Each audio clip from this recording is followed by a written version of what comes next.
I would like to recognize Sulu Governor Abdusakur M. Sir, you are recognized.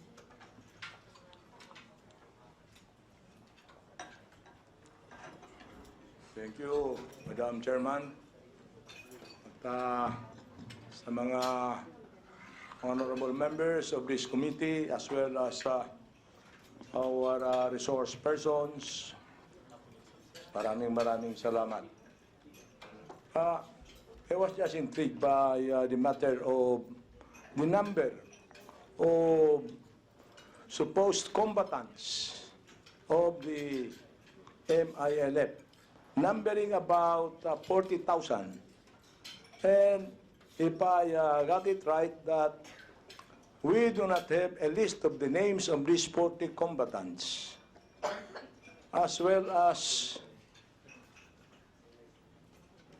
made mention by the chairman, there are only 12,500 firearms as acknowledged by the Philippine government and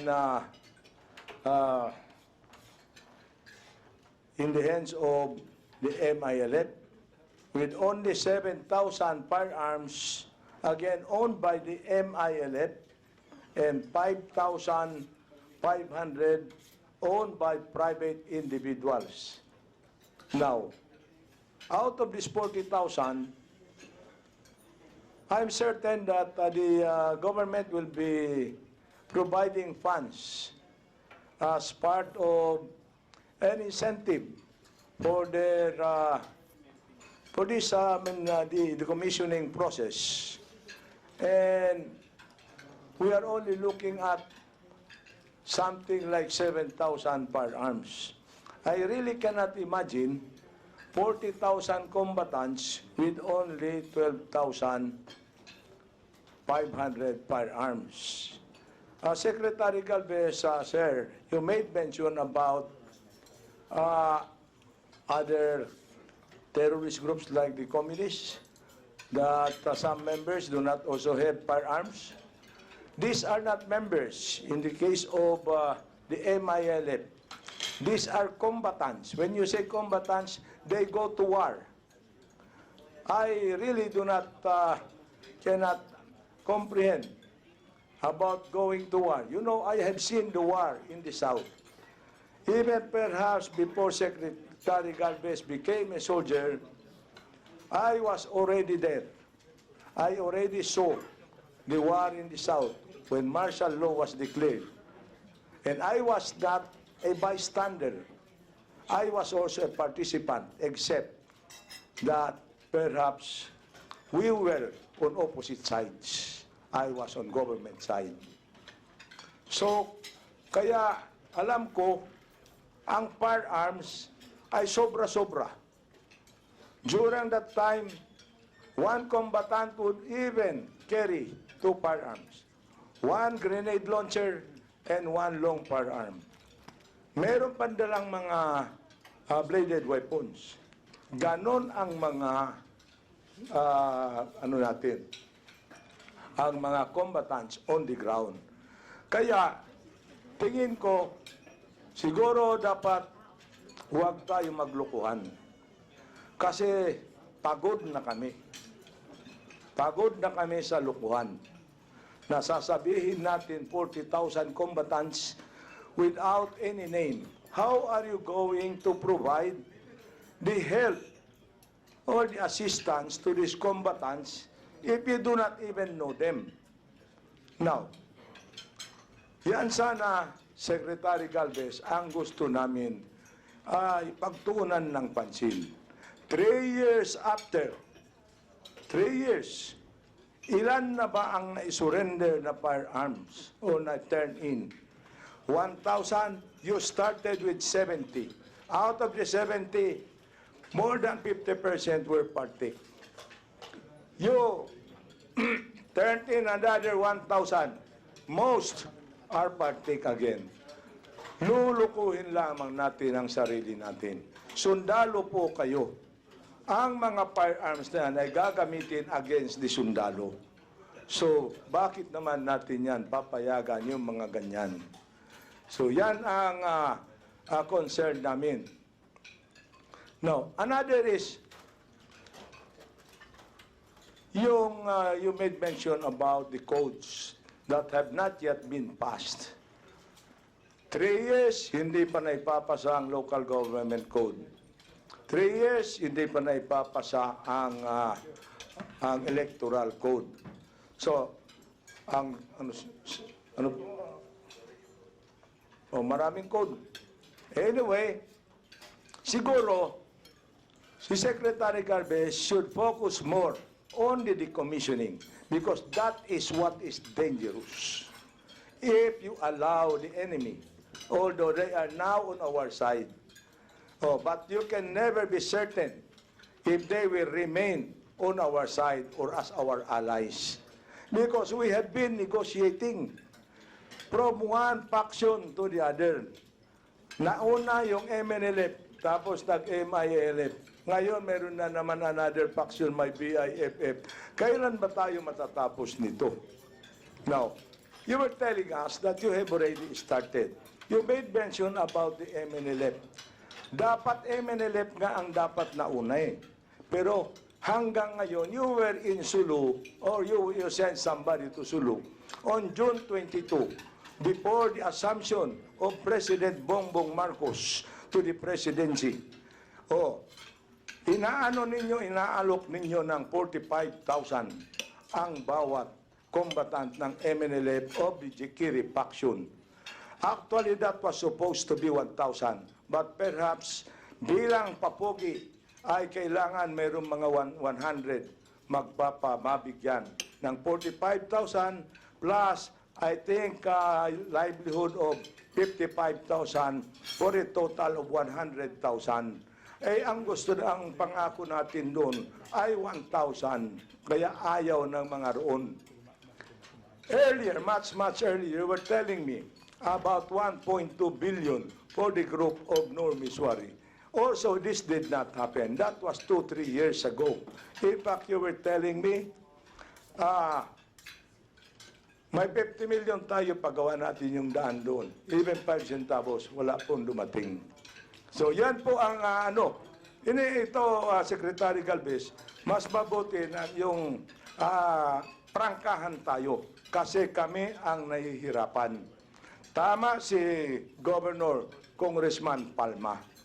Doon sa mga balik-barangay, kami po ang nag-ano yan. Together, of course, this is supposed to be a whole-of-nation approach. But absent is the OPAPP doon. In fact, before I came, we had an ECLIP meeting of which I am chairman, attended even by the division commander. At ang ginagamit pa pera ng tanong ko sa MSW, sabi ko, ano naman ang contribution ninyo? Wala kami may contribute kasi nabigay na ron sa OPAPP. Binigay ng OPAPP ang namigay. Can you imagine, sir, hihingin nyo pa ron sa DSWD in the name of OPAPP na para ron sa balik-barangay kasi nagbalik-barangay kami. All other agencies of government nagko-contribute kami, DPWH, AFP, PNP, local government, NGO, lahat. So, yan. Now, sasabihin natin, again, we are able to bring the MILF, the MNLF, the Miswari group, the Jekiri group. There is only one MNLF in Sulu. As I told you, even before, in fact, I remember I sent you, you received a copy from the son of the late Jikiri, telling you that they are already under the organization of Chairman Nur Miswari. But sabi natin, nandyan na yung anak ni Chairman Nur, correct. Pero ang tao roon ng MNLF doon sa Sulu, hindi na nila alam kung ano na ang mangyayari because Chairman Nur Miswari matagal nang hindi umuwi. pati yung mga anak na sinasabi ninyo na nandyan na members ay hindi na rin umuuwi. So, sana, Secretary Galvez, pagtutukan ninyo ng pansin ang itong decommissioning. Ito ay mahirap na, imagine, you allow them to retain firearms. Anong klaseng agreement yan? Oh, they retain firearms.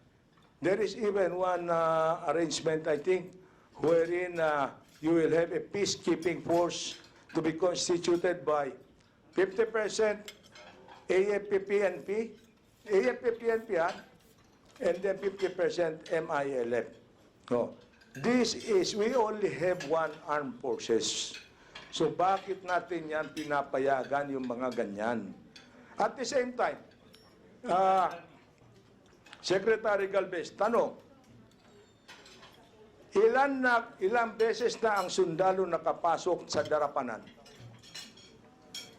Tingin ko, wala pang nakapasok sa darapanan. Would you know what is happening inside the darapanan camp of the MILF? Ano kaya ang nangyayari doon? Hindi nga natin alam eh. We are in our own country.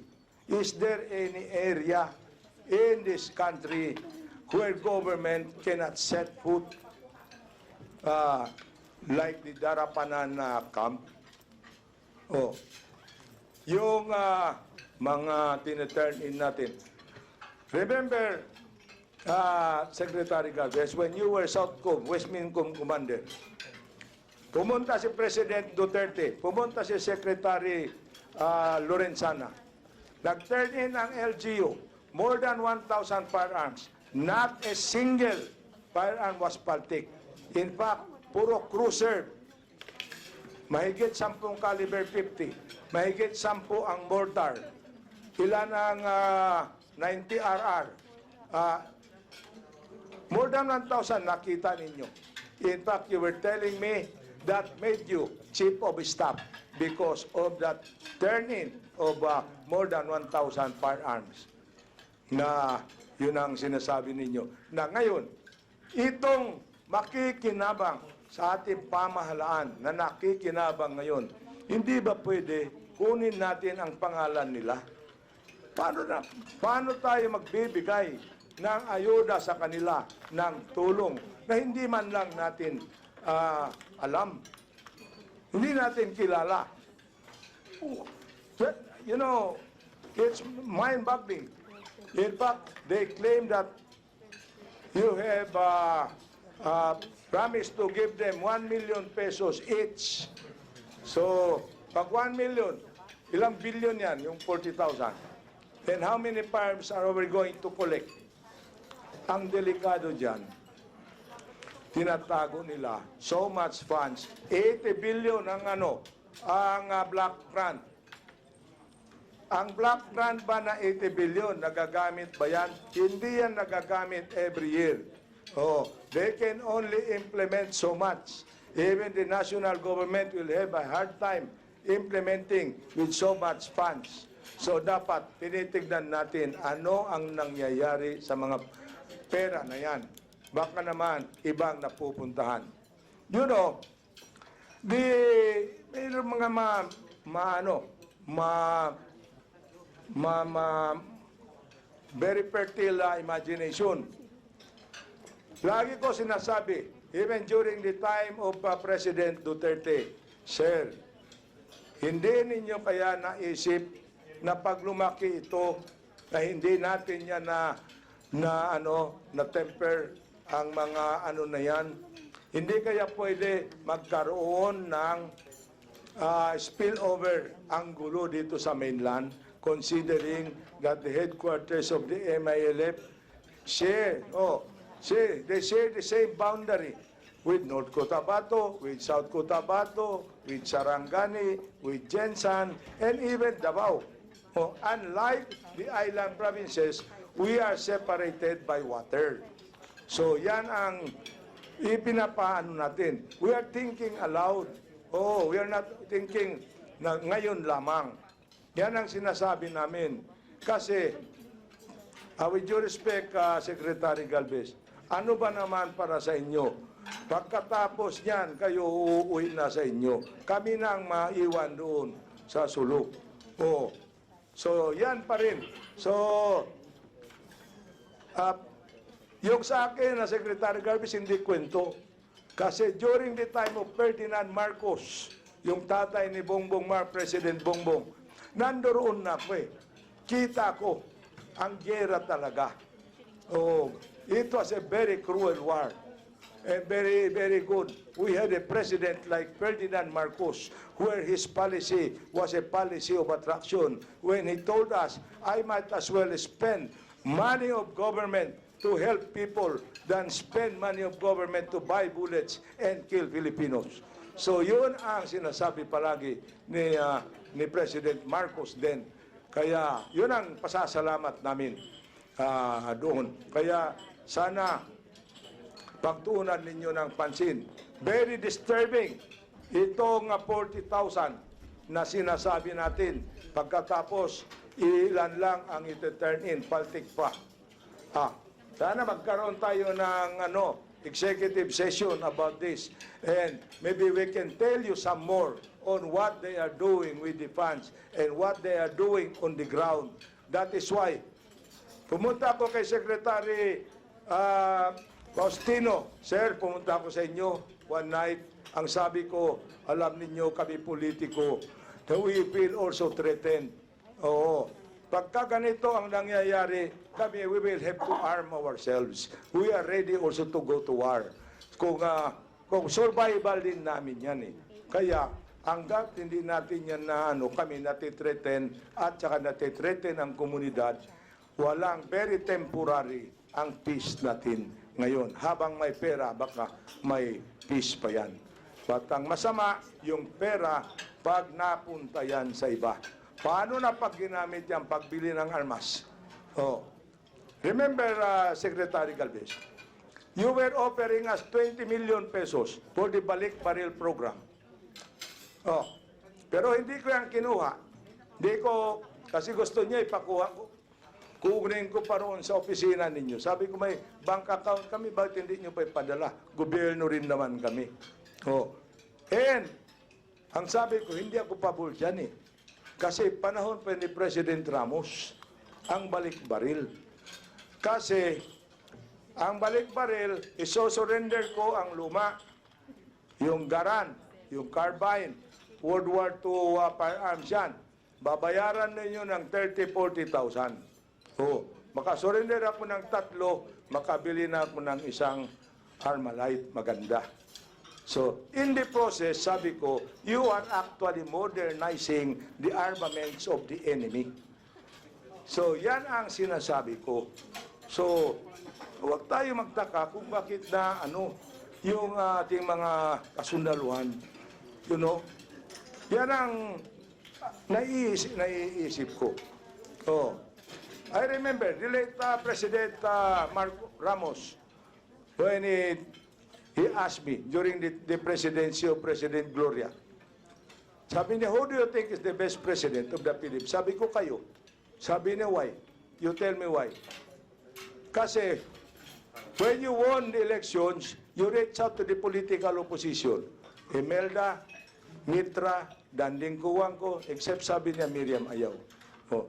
You reach out to the rebel soldiers. You reach out to the NDF. You reach out to the MNLF.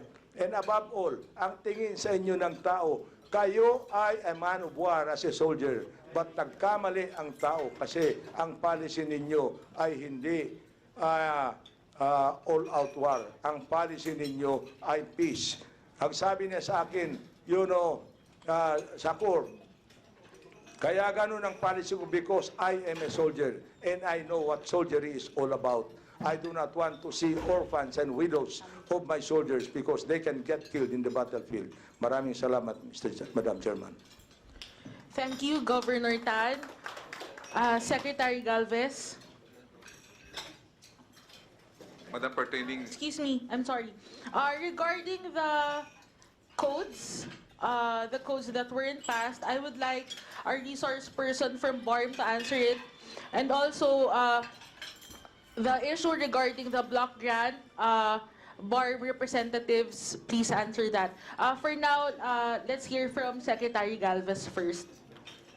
Madam Chair, I would like to answer the 40,000 combatants.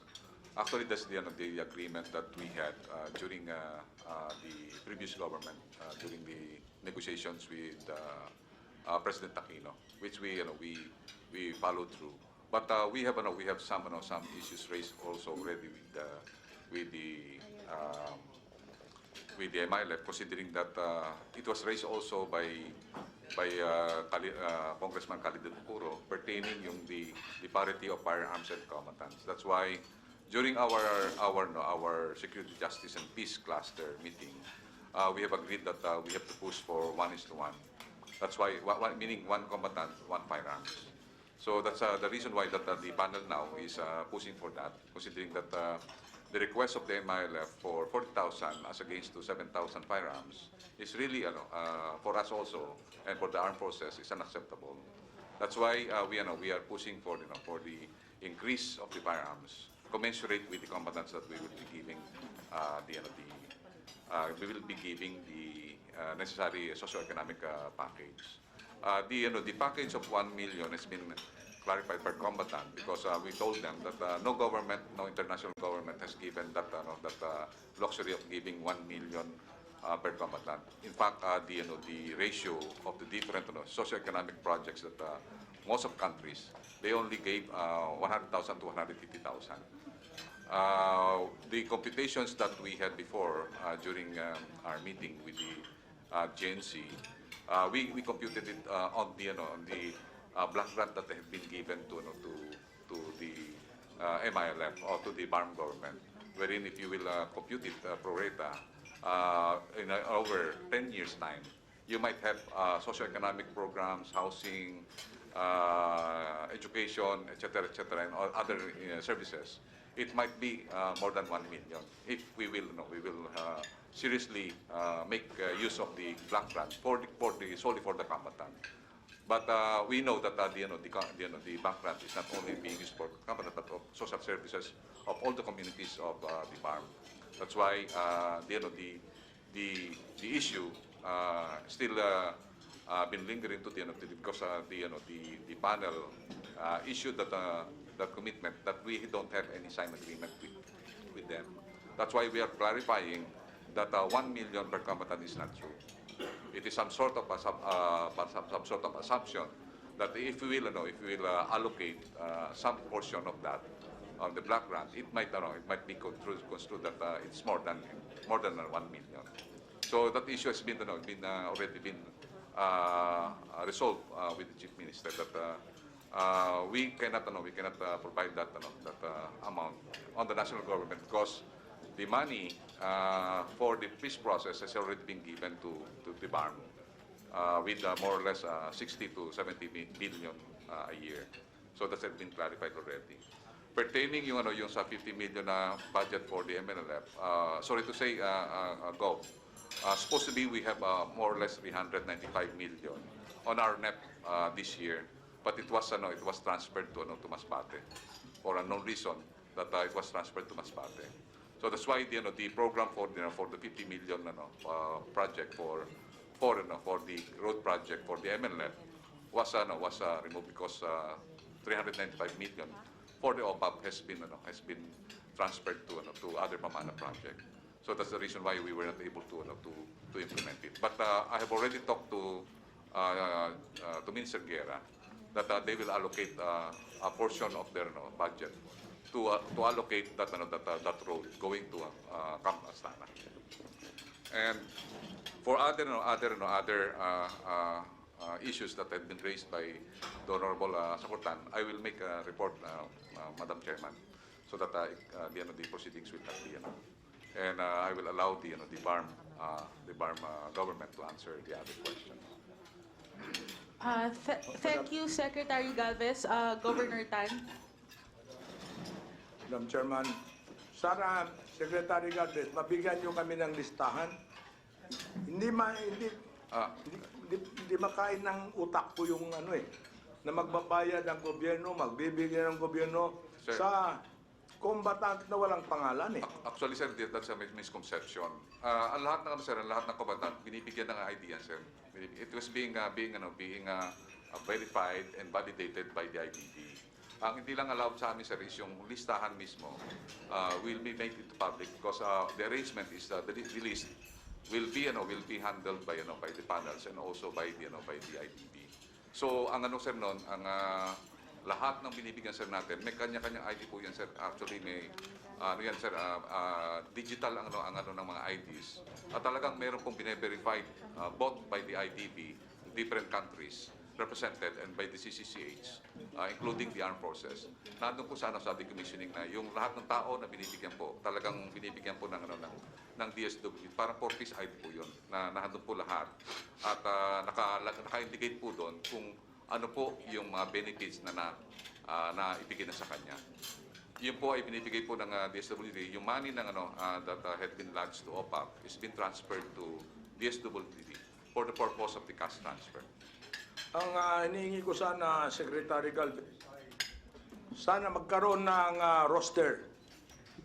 Pagkatapos with corresponding firearms. Yes, sir. Kung anong firearms sila with serial number. Yes, sir. Ganun sir namin, sir. Na actually, sir, ang sir natin, we are asking the IDB and also the MILF to provide us the listing of the roosters. And it will be verified by the IDB. So yung IDB po ang nagbe-verify ng lahat ng pangalan and also with including po yung Ano ba yung IDB? in the independent decommissioning body, which consists of Turkey, Brunei, also Japan, and also from our representative from the Ito ba yung mga military from Malaysia? Yes, sir. Kasama yung Malaysia, sir, is the IMT. Hindi po sa kasama. That has already been terminated. Hindi po. Bali po inano po natin na non-military. Ang ano po natin is yung IDB is separate. It is composed of Turkish government, the Brunei government, and also the Japanese government, and also partly yung ating CCCH are helping the IDB. Meron po tayong government composition po sa IDB. Si General Ardo po is a member of the IDB. General Ardo is the member of the IDB, former West Wing Commander.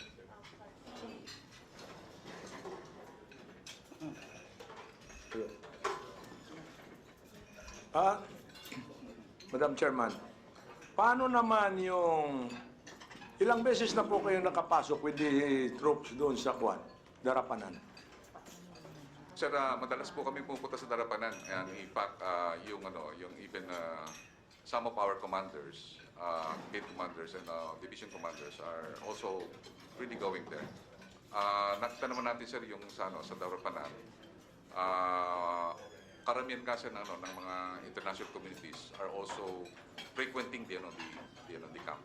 And Darapanan is part of the camp that we will be some sort of transforming from military camp to a civilian progressive community. So in fact, actually, sir, I stayed there even during night time. Madam Chair, I apologies po to my dalawang bosses to interject. Mr. Chair, may I ask our resource persons to address the chair when asking a question and to address the chair again when responding. With due respect po to my boss. Thank you. Thank you, Madam Chair. Thank you, Honorable Adjong. Madam Chairman, I'm just concerned about the matter of seeking clearances from the MILF before government entities, government troops could enter areas of the MILF. This is governed by the 1997 ceasefire agreement. Madam Chair, with your permission, honors, sorry. Can I?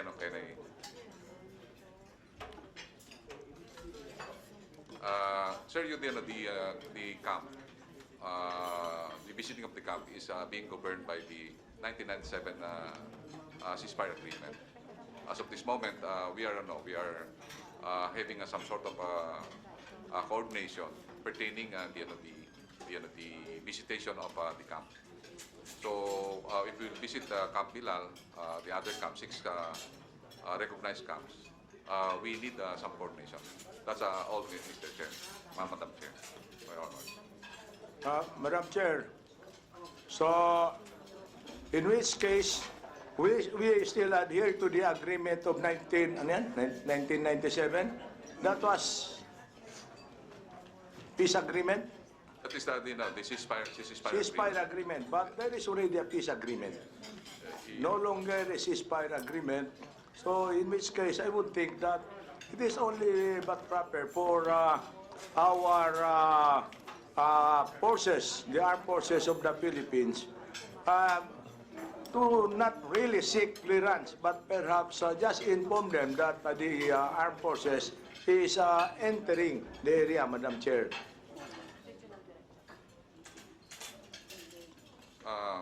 Madam Chair, can I? Sir, it's not a clearance. It's more on coordination. Normally, the CCCH is the one coordinating the movement, so that we can prevent any misencounter or misconception that there is some sort of intrusion of the certain areas. There are many instances, Madam Chair, that if there is no coordination, there may be some sort of misencounter, considering that the other side might construe that the armed group might not be might be there. Alam naman natin, Madam, na there are a lot of ridos in the area. Medyo sometimes hindi nila alam kung sino yung pumapasok, and considering also that with this existence of some ridos, there is a need for some sort of coordination in order to prevent unnecessary misencounter or some sort of unnecessary loss of lives in case there is encounter because of non-coordination. Thank you, Governor Tan. Thank you, Secretary Galvez. Secretary Galvez, just in connection with Governor Tan's interpellation, can we come up with some sort of an agreement before that regarding the roster? Can you furnish the governors that roster, a copy of that roster, so they can check the surrenderies and then the firearms? Because you see, with all due respect, no one knows our constituents better than our LGU, especially the governors. So perhaps we can give them a chance to check the roster, kumbaga check and balance between the LGU and the OPAPP. Would that be possible, Secretary Galvez? Madam Chair, we will ask the IDB if it is possible, because the constitution of the agreement is that the IDB will be the sole repository of those records pertaining the confidentiality of the combatants. But we will ask the IDB if they can do that.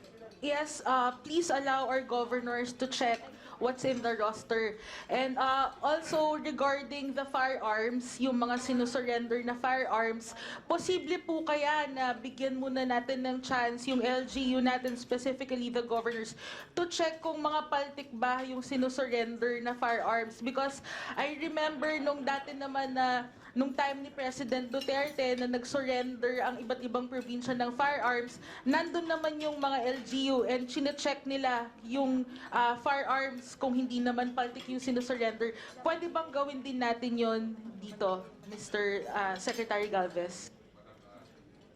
Madam Chairman, we will convey to the IDB because the IDB are the one checking the serviceability of the firearms.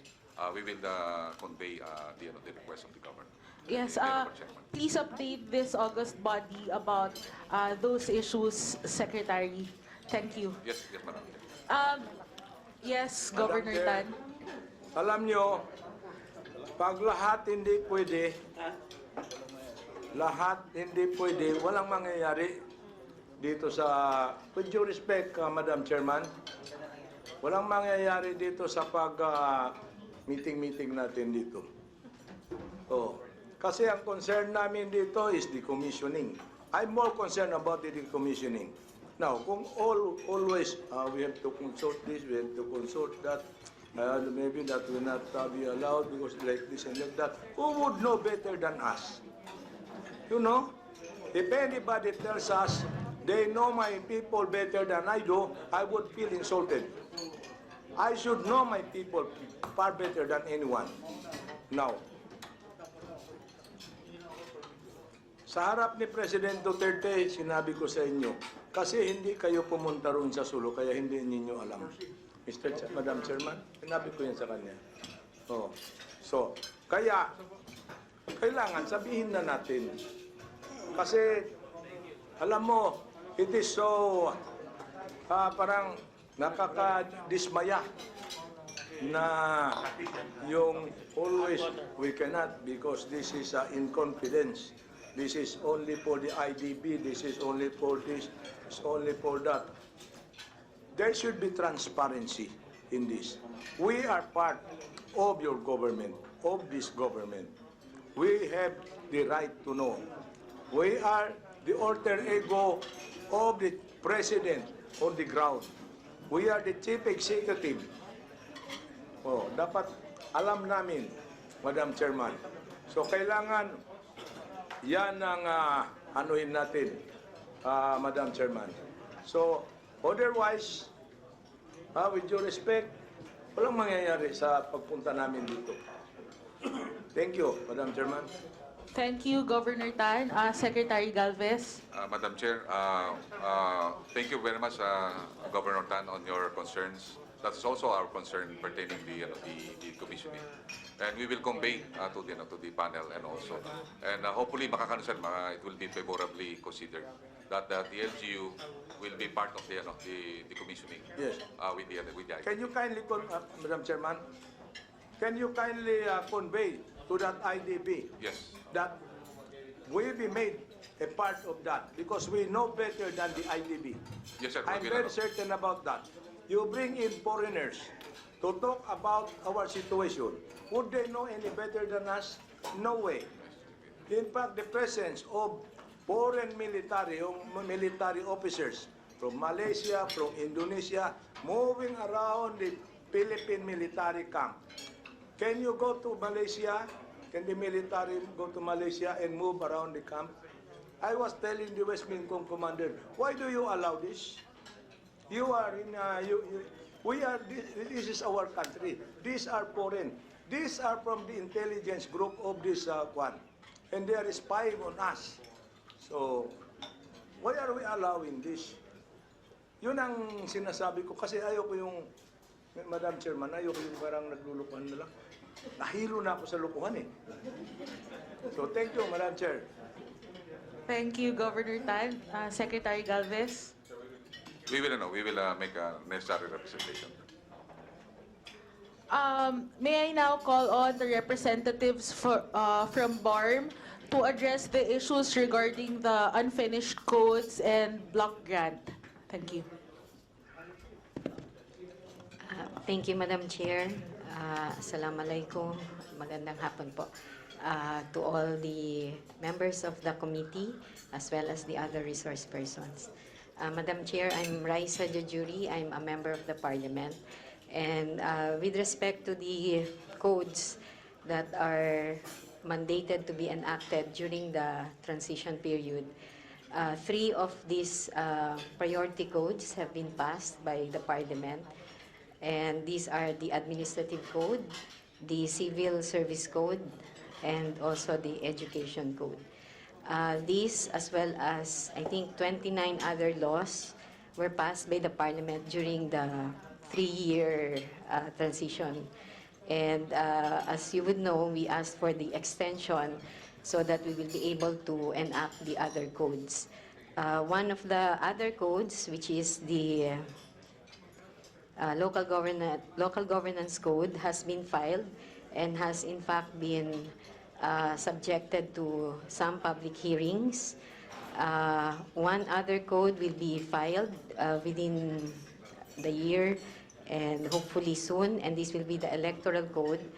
The other code, the Revenue Code, will also be filed, but it had to undergo some discussions with the national government regarding certain taxes, the taxing powers of the Bangsamoro government in relation to BIR. So the discussion has finished or has been completed, and the code will be drafted and submitted to the Parliament. So we have to understand, Madam Chair, that most of the 80 members of the Parliament are new to legislation, and we were also faced with the pandemic for more than a year of almost total lockdown. Still, we try to do the job that has been given to us, and as I mentioned earlier, 31 laws were passed and so many other resolutions. But we undertake to complete the enactment of the other codes, Madam Chair. I think 2 of them are prioritized for this year, and that would be the local governance as well as the electoral code, Madam Chair. Madam Chair may be recognized. Yes, Governor Tan. May I just react in the matter of the passage of those codes, 3 codes, more particularly about the local government code. There's is titled Local Governance Code. The national code is Local Government Code. In fact, in that law, any law passed by the BARM must be consistent with the national law. Any inconsistency, the national law takes precedence over any regional law. Now, by title alone, Local Governance Code, when they know very clearly that the code is Local Government Code. And this is authored by lawyer members of the BTA. So, parang there is a deliberate attempt to delay. And make it as a reason to delay again the election. So yun ang nakikita namin. I hope we are wrong. That is why, if they say that they are not that competent, I think the national government should now come in and assist them, especially on the local electoral code. Dapat talaga national government. Actually, ang local electoral code is not for them na gagawin what is convenient for them. It should be consistent with the electoral code of the national government. So yun ang dapat. So sana national government nang tumulong kasi sabi nila hindi pa sila marunong. Tulungan na lang. Now, the matter of the commissioning, Madam Chairman, yung mga surrenderies, hindi kaya pwede, Secretary Galvez, na ipasok na natin ito parang LCA na pinoprocess Kasi sa amin, yung eclipse namin, lahat kami nandoon. Pinapakita, ako ang chairman, nag-co-chair kami with the division commander, pinapakita lahat ang mga pangalan na process na ito, na ano na ito ang armas nila, ito ang nabigay sa kanila. So, maayos ang pagkakaano kaysa sa manghuhula lamang tayo. So, sana ipasok na yan sa eclipse style ang pag-process ng ano na yan, ng mga 40,000 na yan. Parang unimaginable yung 40,000 na yan. You know, that is about, ilan? Naku, 40,000. Hindi ko ma-imagine kung saan ang 40,000 na yan. So anyway, maraming salamat, Madam Chair. Thank you, Governor Tan. Secretary Galvez. As I have said earlier, there is a process for the decommissioning wherein all the combatants is being processed by the IDB, and also the money that is being given to them is being processed also by the SWD. I would like to make a correction on the Governor Dato Pax that all of the money that being given by the national government is being accounted for by the COA. In fact, the OPAPP has been given the rating of unqualified for giving all the necessary services to all the commission combatants. There is a process wherein all the agencies are also knowledgeable of the names of the combatants, wherein they will be given initially by the DSWD, and then they will be given training by TESDA and other agencies. The TTI is also involved, and the other agencies like also DA is also involved. So the names are being given and even validated by EU. The EU now are giving we call it ideals.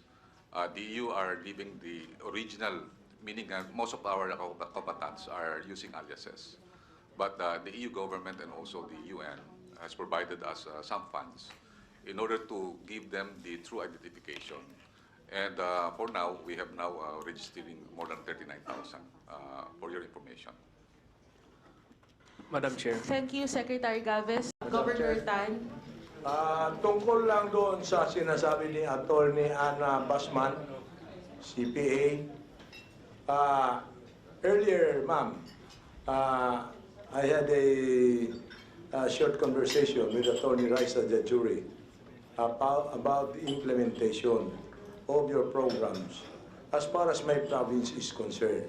I was telling her about housing projects worth something like 570,000 per unit. Oh, ang sabi ko sa kanya, matagal na yon. Last year pa yan. Hanggang ngayon, kung pumunta kayo kako sa Sulu, meron nakatayo doon, poste. Walang nakatapos maskin isa. Na, yan ang sinasabi namin. Kasi baka naman sa papel lang yan ang meron. Kasi hindi nyo man nakikita, kami ang nakakakita. So sana makita ninyo na ang ginagawa doon sa amin. Bakit kami mag-complain kung meron yan? Hindi kami mag-complain. Masaya kami dapat. Ngayon malungkot kami. 500,000 pesos per unit. Kahit isang unit, walang nakatayo. In my municipality, sa hometown ko, Maimbong, alam yan ni Secretary Faustino, assigned siya roon, battalion commander, na 200 binigay roon. Maskin isang poste, hindi nakatayo. Maskin isang, yan, walang poste. Hindi na namin alam kung saan na ang pera. Tumutulong lang kami sa inyo. Sana wag kayo magagalit, wag sana magalit si Chief Minister Ahod. Dapat magpasalamat siya at tumutulong kami mag-monitor sa performance nila dahil apektado tayong lahat. O, kaya pag Muslim na ang namuno, mali na lahat. O, parang ganun na eh. Pag Muslim, mali. You see? Look at our NCMF. Pag sinabing NCMF, the lowest class of office, government office dito sa Pilipinas. Na ngayon, BARM, dapat yan maganda ang performance ng mga Muslim. So yan ang sinasabi ko sa inyo. Kayo para kayong mga anak namin. Na sinasabi namin, kami ang nasa ground, Madam Chairman, alam namin ang nangyayari sa ground. Kami ang ground commanders ninyo. We know better than you do. Oh, ako diretso. Oh, experience ang sa amin sa inyong classroom. Without experience, nothing to teach in the classroom. So, everything is deduced from experience. So, thank you, Madam Chairman. Thank you, Governor Tan.